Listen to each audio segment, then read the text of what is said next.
Morning বন্ধুরা, welcome back to my channel. আশা করব তোমরা সবাই খুব খুব ভালো আছো। আমিও কিন্তু বেশ ভালো আছি। আজকে হচ্ছে সোমবার। আমি যেহেতু সোমবার করি, মানে ভোলে বাবার আমি পুজো করি, উপোস করি, তাই সোমবারটা আমি না সকালবেলা কোনো প্রাণায়াম বা এক্সারসাইজ করি না। ফাস্টিং বা উপোসটাই কিন্তু একটা বড় এক্সারসাইজ। তাই যেদিন উপোস করবে সেদিন কিন্তু একদম এক্সারসাইজ করা উচিত না। তাই শুধু আগে তো চাও খেতাম না, কিন্তু চা না খেলে না মাথাটা একটু ঝিমঝিম করে। তাই একটুখানি আমি এখন শুধু লিকার চা চিনি ছাড়া খাই। আগে চাও খেতাম না, পুজো দেওয়ার পরেই কিছু খেতাম। শুধু বাবানকে লেবু জল দিলাম, ওর বাবাকেও চা দিয়েছি, ও একটু বাজারে চলে গেছে, আর আমি চা খেয়ে নিয়েছি। আর সকালবেলার বাসি কাজবাজ সেরে নিয়ে তারপরে আমি একদম সরাসরি রান্নায় চলে এসেছি। কারণ বাবানের পরীক্ষা আছে, আর আমার একটু সোমবারে পুজো দিতেও একটুখানি টাইম লেগে যায়, আবার বাবানের স্কুলও যেতে হবে।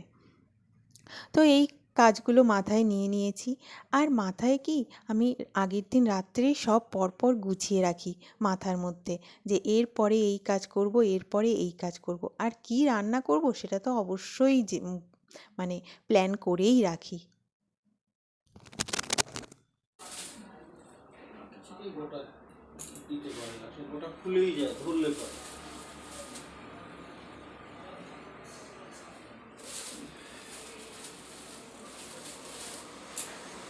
তোমার কমলা লেবু, হ্যাঁ, ছেলের পেয়ারা আর আপেল, তোমার কমলা লেবু আর কলা, না একটা করে আপেল রোজ খাইও। এই আগে এটা খাওয়াবে, যেটা একটা আছে আগে।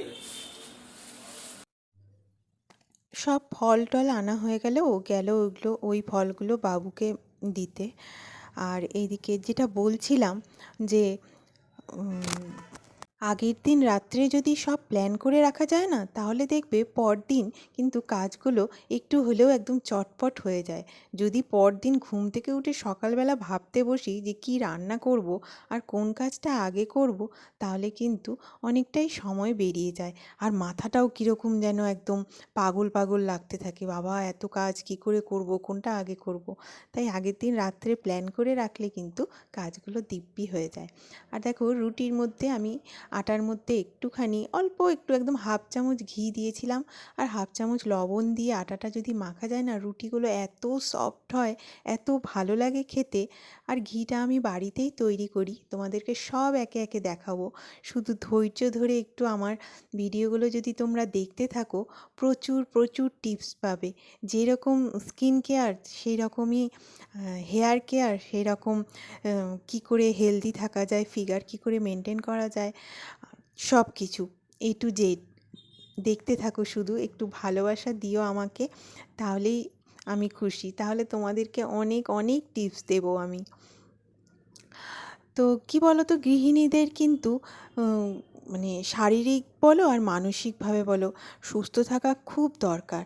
ওদের মানে গৃহিণীদের, হাউসওয়াইফদের কাজের চাপ এত প্রচুর পরিমাণে থাকে। আর এক রকমের কাজ না, যারা চাকরি করে তাদের এক রকমের কাজ, মানে প্রত্যেক দিন অফিসে গিয়েও একই কাজ, কিন্তু গৃহিণীদের চারিদিকে, হাউসওয়াইফদের চারিদিকে মাথা খাটাতে হয়, চারিদিকে নানান রকম কাজ।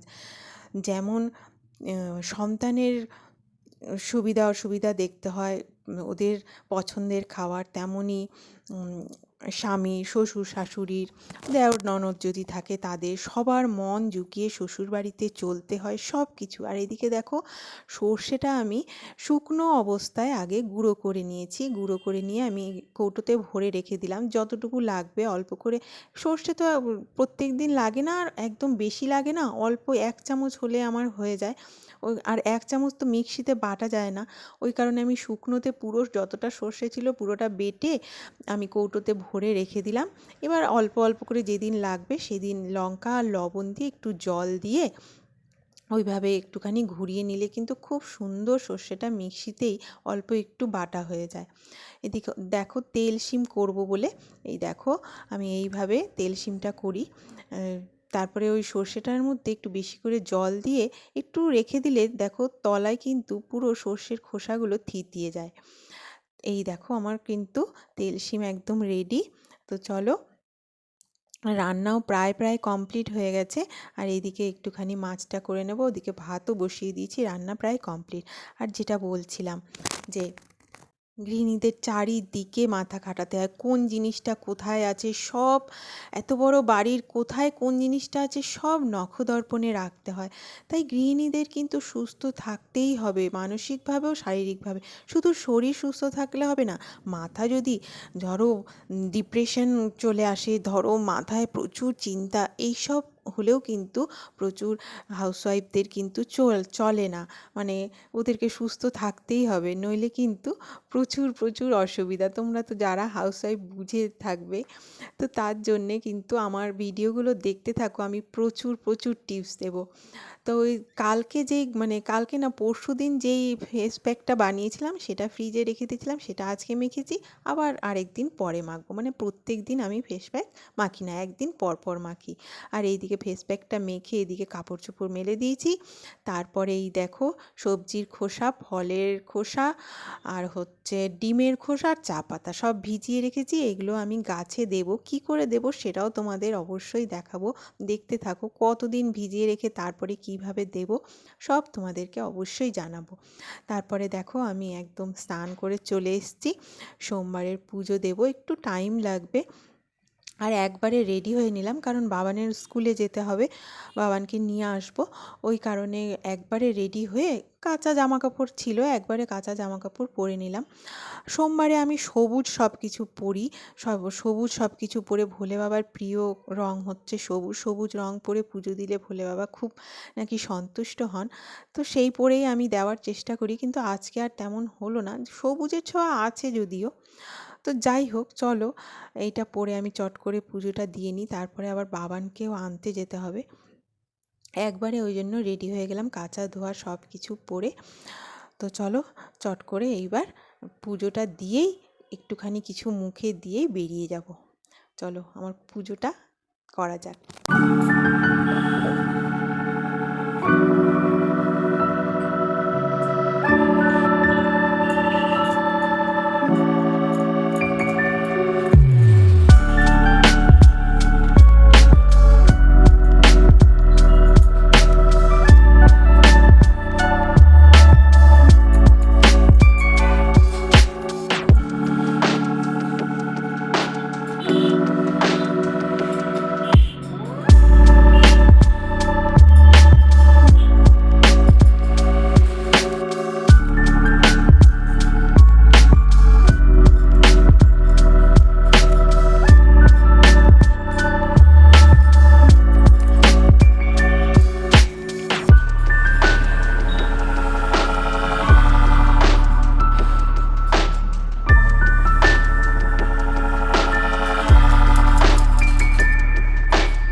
ভোলে বাবার পুজো দিয়ে না বন্ধুরা কি বলবো, এত শান্ত হয় মনটা, এত মন মাথা এত শান্তি হয়, মানে সারাটা সপ্তাহ যেন আমি ওয়েট করি কবে সোমবার আসবে আর আমি পুজো দেবো। পুজো দেওয়ার পরে সত্যি বলছি এত ভালো লাগে, এত শান্ত হয়ে যায় মন, আমি যেন মানে কোনো কথাতেই যেন আর উত্ত্যক্ত হই না, শান্তি থাকে, এইটা আমি ফিল করছি গত 1 বছর ধরে। তো যাই হোক দেখো, তো আমি সাবু খাই কোনো দিনও, আর আজকে আমার সাবু খেতে ইচ্ছে করছে না, একটু ওটস করে নিচ্ছি। তো ওটসটা আজকে খেয়ে নিয়ে তারপরে বাবানকে আনতে যাব। এক এক দিন এক একটা খাই, কোনো দিনও ওটস খাই, কোনো দিনও সাবু খাই, কোনো দিনও ফল মিষ্টি খাই, এই রকম খেয়ে নিই। দেখো প্রসাদের বাতাসা আর প্রসাদের কলাটা দিয়ে দিলাম, একটা কলা আমি খাবো, একটা কলা বাবানের জন্য রেখে দিই, আর একটুখানি প্রসাদের কিশমিশ দিয়ে দিলাম। চলো এটা খেয়ে এবার বেরিয়ে যাব। গুড ইভিনিং বন্ধুরা। বাবানকে স্কুল থেকে নিয়ে এসে একটু ঘুমিয়ে পড়েছিলাম, আর ঘুম থেকে উঠে আগে সন্ধে দিয়ে নিয়েছি হাত পা ধুয়ে, তারপরে এইদিকে চা করতে এসেছি, কারণ উঠেই দেখলাম যে একটু দেরি হয়ে যাচ্ছে, ওই জন্য সন্ধেটা আর ক্যাপচার করতে পারিনি, ক্যামেরাবন্দি করতে পারিনি। তো দেখো, আদা, তুলসী পাতা আর একটু বাতাসা দিয়ে দিয়েছি, কারণ বাবান বলল চা খাবে। ও চা খেলেই চায় আমাদের মিষ্টি খাওয়া হয়ে যায়।